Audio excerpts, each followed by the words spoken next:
Cuestión es que mañana asignan cátedra y si todavía no empezaste a leer, me gustaría que pases por esta clase y que pienses cómo vas a empezar a estudiar enzimas, que ya les dije en otros videos, enzimas es como el inicio, el puntapié inicial para que ustedes después puedan entender rutas metabólicas, los casos clínicos. De hecho, hay fármacos que van a inhibir ciertas enzimas.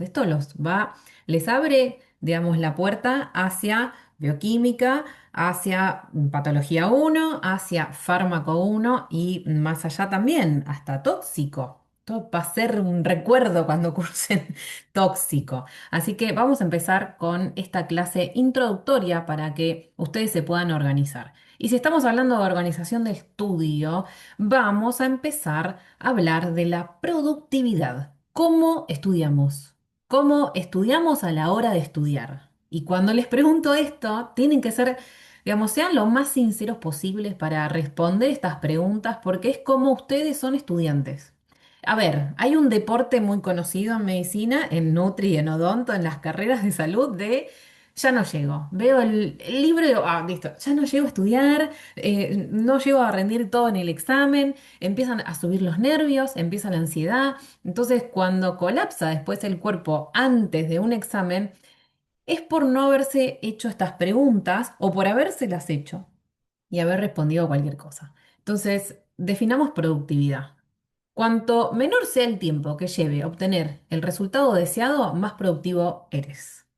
Quiere decir que si utilizamos, decimos, vamos a estudiar 40 minutos y vamos a descansar 20.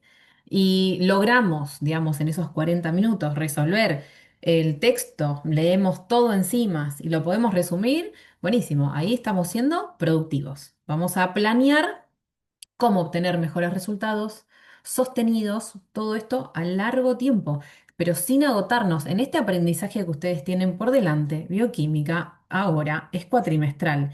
Y la información realmente es agotadora, no sé si es, sí, es agotadora, es extensa, es muy larga la asignatura. Entonces, tenemos que tratar de organizarnos de tal manera que nos permita estar estudiando las asignaturas de este segundo año, pero sin estar agotados, sin llegar con la lengua afuera a todos los exámenes. Aunque agotarnos nos vamos a agotar, pero que no nos colapse el cerebro a la hora de estudiar, ¿sí? Cuando te pones a estudiar, cuando empezás a ser productivo, cuando seguís tu norte, tenés que hacer lo más importante en ese momento. ¿Por qué? O sea, lo que haces en cada momento debería ser lo más importante porque estás renunciando a hacer otra cosa. Si yo les digo, nos juntamos a estudiar el lunes, ok, cuando nos juntamos a estudiar, ya sé lo que son los grupos de estudio, ¿no? Empezamos con el mate, empezamos a charlar qué pasó con fulana, fulano. Bueno, cuando nos juntemos a estudiar, nuestra productividad, o lo más importante, debe ser estudiar. ¿Por qué? Porque estamos resignando otro tiempo para estar con amigos, para estar en familia, para salir, para dormir, para lo que sea. Entonces, mientras me propongo ser más productivo en el tiempo que deseo estudiar, estudio. Y esto no crean que es tan fácil. ¿Cuántas veces se han puesto a estudiar y de repente estaba desordenado el escritorio? Entonces van a ordenar todo el escritorio. Después ven que la ventana está sucia, entonces van a limpiar la ventana. Después se sientan y dicen, no, mejor un cafecito. Entonces van y se preparan un café, un mate, y están 45 minutos, que era el tiempo que habíamos propuesto antes para estudiar, pero haciendo otras tareas de menor importancia y me quito ese tiempo porque tal vez después quería salir con amigos. Entonces, siempre que defino ponerme a estudiar, voy a definir el norte, pero no voy a estudiar así al azar. Vamos, abro el libro a ver qué pasa. ¿Sí? Reflexionemos entonces en este momento. ¿Estás llevando a cabo hábitos que te permiten ser más productivos? ¿Cuáles? Porque al principio, yo sé que vienen de las vacaciones y están descansando, algunos ya empezaron a estudiar, pero cuando el tiempo va pasando y yo me siento arriba del tiempo, puedo terminar en este estrés, donde digo, ¡ay, no llego! Pero, ¿qué pasó? digamos. Cuando llegan al examen y dicen, ay, me faltaron 2 días para rendir mejor, mira, si me hubieran dado 2 días más, yo rendía full. Pero ¿qué hiciste esos 48 horas antes? Entonces, plantéense qué tipo de alumnos quieren ser, y esto es algo que vamos a trabajar día por día. Esto lo hablaremos en todas las clases semanales. Vamos a tratar de siempre introducirnos en la primera clase con la metodología de estudio y después empezar, ¿sí? Si ya te contestaste un poco esto, hacete una lista. ¿Qué hábitos tenés? ¿Qué hábitos tenés que te hacen más productivo?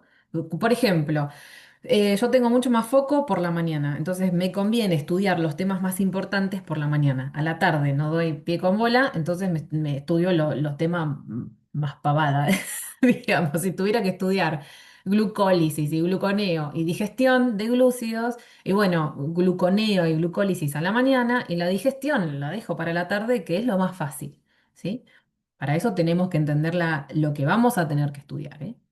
Y acá entramos en dos conceptos, eficacia y eficiencia, y también les voy a hacer preguntas como para que ustedes reflexionen qué tipos de alumnos son. Esto es autoconocimiento puro, ¿eh? No funciona, no tengo una fórmula para todos acá, ¿eh? Cada uno tiene que analizar qué va a poner en juego en la materia, ¿no? En la cursada. Eficacia. Ay, la eficacia habla de ¿qué hago? ¿Sí? Define, digamos, o hace más referencia a nuestra capacidad para lograr lo que nos proponemos, ¿no? La eficacia se define como un nivel de consecución de metas y objetivos. Pienso que hoy voy a estudiar enzimas, termino estudiando enzimas y termino el apunte. La eficiencia es cómo voy a estudiar ese apunte. La eficiencia es la mejor relación entre los recursos utilizados en un proyecto y los logros conseguidos con el mismo. Es decir, me voy a sentar a estudiar y voy a pensar cómo voy a estudiar. Voy a hacer un mapa conceptual, voy a hacer un apunte, voy a escribir, voy a ver un video y voy a hacer un resumen. Voy a tratar de agregar recursos como para ser más eficiente, ¿sí? Cuando utilizás menos recursos para lograr el objetivo, por ejemplo, si me planteo voy a estudiar en 2 horas enzimas y logro estudiar en 1 hora y media, genial, ¿sí? Aumenté mi eficiencia. Cuando se logran más objetivos, pero con los mismos recursos, en 2 horas voy a estudiar enzimas, pero terminé enzimas y además agrego enzimas séricas, estoy siendo, ¿sí? Es como estudié, hago más eficiencia, soy más eficiente. Entonces, la eficiencia hace más referencia a el cómo lo hago, qué recursos utilizo. Se me lleva 2 días leer el apunte de enzimas, que puede ser, digamos, también hay que ver de vuelta el método de estudio que ustedes están planificando. Si te lleva 2, 3 días, un fin de semana, una semana entera y te atrasás con otro contenido, hay que cambiar el foco de estudio. Hay que cambiar el foco de estudio. Entonces, cuadro, se van a poner ustedes en esta situación.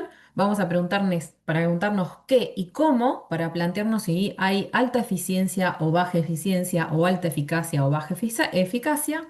Y vamos a pensar, si tengo alta eficiencia y alta eficacia, hago bien y lo hago adecuado. Digo, voy a estudiar enzimas en 2 horas y lo termino en 2 horas. Cuando tengo alta eficiencia y baja eficacia, hago bien, pero hago bien lo inadecuado. Ordeno bien el cuarto, limpio todo, ordeno todo el escritorio, ordeno y planifico todo lo que tengo que leer, hago un cronograma, pero nunca estudié. Nunca logro, digamos, no llegué a lo que en concreto quería llegar. Con baja eficiencia y alta eficacia, hago mal lo adecuado. Y cuando tengo baja eficacia y baja eficiencia, hago mal lo inadecuado. Vayamos a, digamos, lo peor de todo, ¿no? Hago mal y encima lo inadecuado, lo inadecuado. Si hago mal lo inadecuado, debo corregir enfoque, porque hay algo que está, tal vez acá entre un poco la procrastinación. Entonces me quiero poner a estudiar, pero tenía que pasear al perro, tenía que comprar algo en el supermercado para desayunar y después tenía que ordenar el cuarto y después ponerme a estudiar. No prioricé, no supe qué es más importante y le di el enfoque a pasear al perro 2 horas.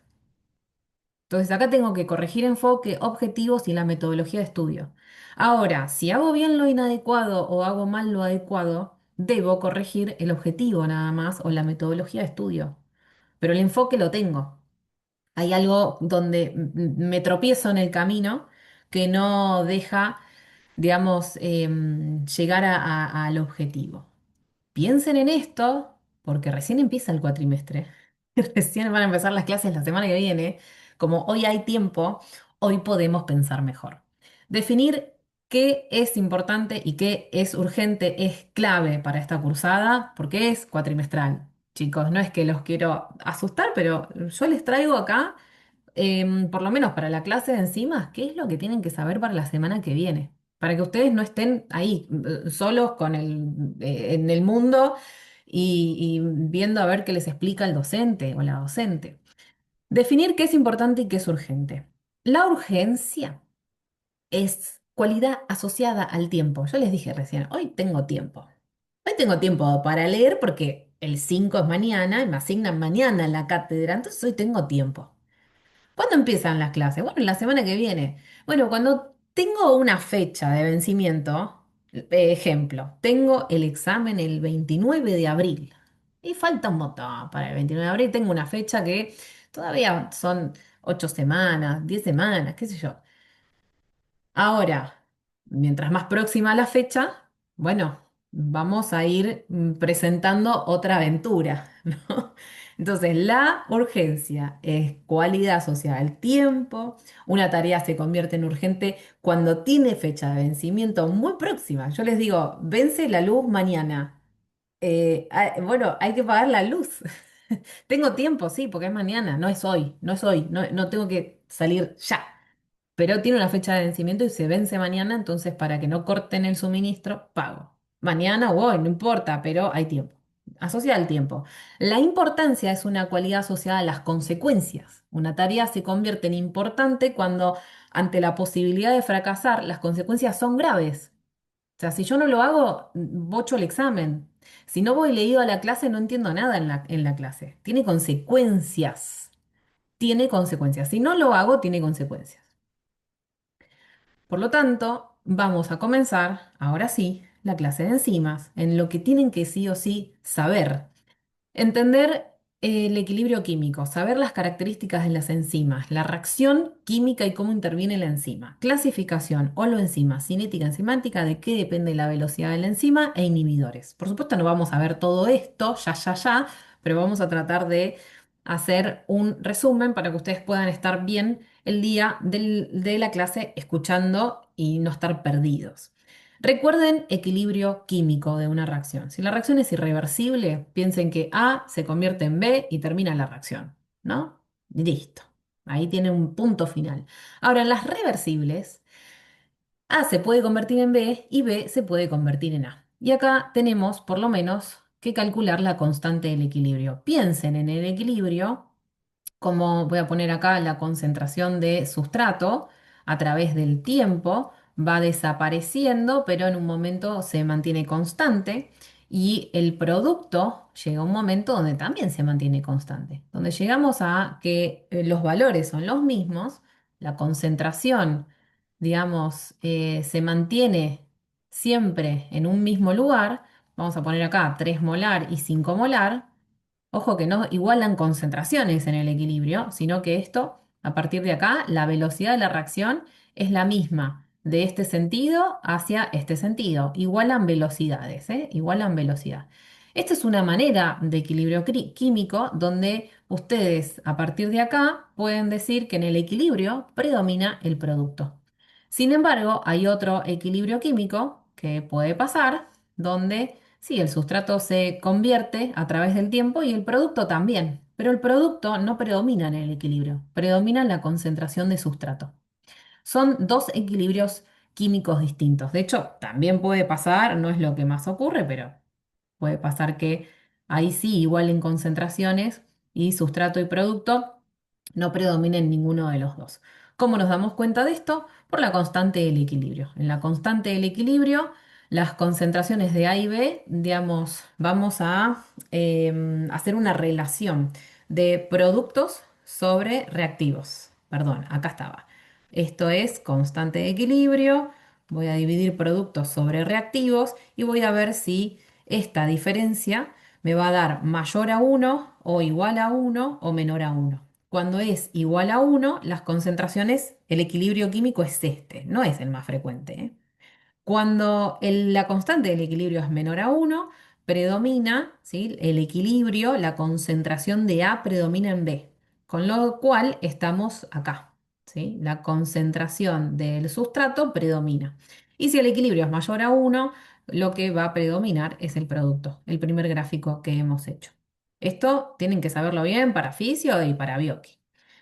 ¿Qué son enzimas? Les dejo acá características. Son catalizadores biológicos, son proteínas y por ser proteínas tendrán una característica y por ser catalizadores tendrán otra. Lo más importante es que aceleran la velocidad de la reacción y disminuyen la energía de activación.